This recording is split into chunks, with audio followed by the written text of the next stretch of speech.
Telespettatori di Sesta Rete, ben ritrovati con il consueto appuntamento di Penalty, tutto il calcio di cui il calcio vero non parla mai, i risultati, le classifiche, i commenti e gli ospiti dedicati naturalmente specificatamente al campionato dilettantistico siciliano. In poche parole anche oggi avremo modo di conoscere quelli che sono i risultati appunto, e anche i commenti sul calcio che va dalla Serie D sino alla prima categoria. Il saluto immediato lo facciamo anche alla nostra penaltina, alla nostra Federica Di Benedetto. Dopo il debutto tutto a posto? Serena e tranquilla? A casa cosa hanno detto? Sono piaciuta. Benissimo, ma siamo sicuri che anche ai nostri telespettatori a casa il tuo debutto è stato ben seguito.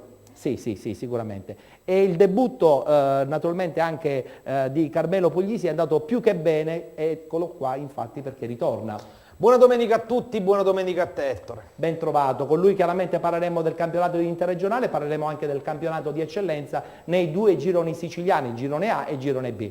Diamo subito anche un saluto ai nostri due ospiti in questa seconda puntata di Penalty, mister Salvo D'Arrigo. Buonasera, mister, è un piacere ritrovarti, sempre in perfetta forma. Grazie a te Ettore, sì. Nonostante l'età. Ci si ricorda sicuramente momenti di battaglia passata, no? Anche sul campo, però sempre con grande sportività. Sempre molto sportivi. Infatti, dovremmo essere anche d'esempio ai giovani allenatori che ci sono. Io continuo a farlo allenatore anche per questo. Bene, complimenti. Con te insomma avremo modo di spaziare un po' nei numerosissimi campionati dilettantistici siciliani, in modo particolare sull'eccellenza e anche sull'interregionale. E insieme a te un giovane allenatore di una scuola calcio importante che è la Team Sport Millennium, mister Angelo Faro. Ciao Angelo. Buonasera a te Ettore, buonasera a tutti i telespettatori e grazie per l'invito. Ci mancherebbe. Con te parleremo di questa importante scuola calcio che è diventata un punto di riferimento diciamo dei settori giovanili siciliani. Sì, ci siamo ritagliati una bella fetta e poi devo dire che non è neanche una piccola società, già quest'anno festeggiamo i 15 anni di attività. Ne parleremo perché abbiamo anche qualche immagine di questa bella ed interessante scuola calcio. Partenza subito immediata con i risultati e poi la classifica del campionato interregionale e allora passiamo la parola alla nostra splendida Federica. Agropoli Licata 3-0 a tavolino. Pavese Città di Messina 3-3. Interreggio Nuova Gioiese 0-3 a tavolino. Noto Ragusa 1-1. Orlandina Comprensorio Montalto 2-1. Pomigliano Rende 1-1. Savoia Due Torri 4-1. Torrecuso Agragas 1-0. Vibonese Battipagliese 0-0.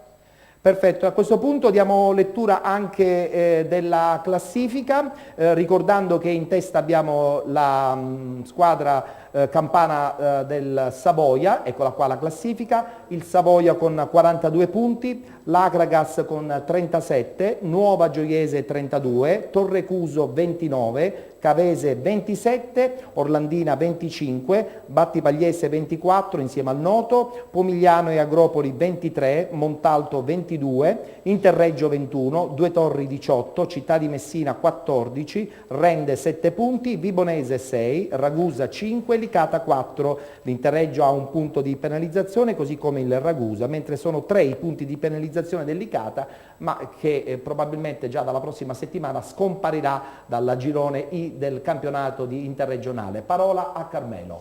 Sì, continua la marcia del Savoia in testa alla classifica, oggi al Giro di Torre Annunziata, vittima sacrificale, ahimè, il Due Torri di Alacqua che si è ben difeso fino a che ha potuto, ma lo strapotere e la forza dei padroni di casa ha avuto la meglio. Il Savoia prende il largo anche perché l'Acregas cade sul campo del sorprendente Torrecuso. Per completare il quadro delle siciliane, bella vittoria casalinga dell'Orlandina che ha superato al Micale 2-1 il Comprensorio Montalto che arrivava da una serie positiva.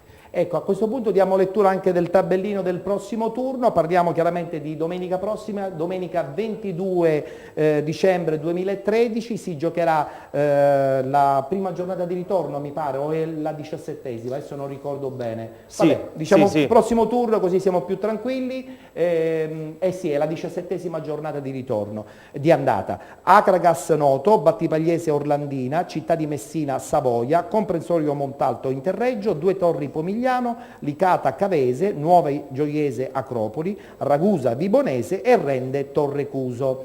Allora, una brevissima battuta la voglio fare con i nostri ospiti, questo Licata che abbandona la Serie D ed è brutto,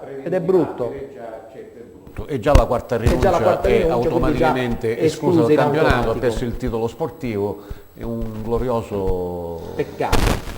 Ricordiamo i tempi di Zeman. Peccato proprio. Ha fatto la storia del calcio siciliano, è arrivato fino ai professionisti, sono 2 anni di transitati Serie B diversi giocatori importanti che hanno fatto benissimo anche nei campionati maggiori. Salvo, però è anche vero che se non ci sono i soldi è giusto che non si facciano le squadre, perché i soldi in questo momento servono anche per tante altre cose. Sono determinanti, però oltre ai soldi io credo che c'è anche una mancanza di organizzazione, di programmazione. Indubbiamente. Questo porta anche, con la mancanza di soldi, al fallimento totale. È vero. Angelo, sei d'accordo sul fatto che comunque oggi come oggi per fare società importanti bisogna avere comunque un budget importante e soprattutto, secondo me, investitori importanti, ma come diceva bene il mister, la programmazione, l'organizzazione è fondamentale ed è un peccato che alcune società di questo livello, specialmente nella nostra regione, non trovano spazio. Per noi che operiamo con i ragazzi, con le settore giovanili, e certe società che vengono a mancare anche uno sfogo per i nostri ragazzi che potrebbero trovare la possibilità di mettersi in mostra, e vengono a mancare questi palcoscenici importanti in Sicilia, specialmente come un campionato interregionale dove qualche ragazzo nostro si può mettere in vetrina a livello nazionale, ha la possibilità di poter spiccare fuori. Già noi abbiamo grossissime difficoltà, mancano anche queste possibilità, si fa dura per i nostri ragazzi, si fa veramente dura. Se posso aggiungere il problema della programmazione, è insito anche il discorso del settore giovanile. Purtroppo da noi, al sud e in Sicilia in particolare, tutte le squadre che militano, quasi tutte che militano nei campionati maggiori dilettantistici, se andiamo a vedere l'organizzazione del settore giovanile, lascia molto desiderare. È quasi ridicolo. Allora ci dobbiamo fermare, abbiamo un momento dedicato alla pubblicità e allora sarai tu ad annunciarla velocissimamente. Sì, un brevissimo stacco pubblicitario, torneremo tra pochissimo con penalty. Adesso, amici di Penalty, la pubblicità, ci vediamo tra poco.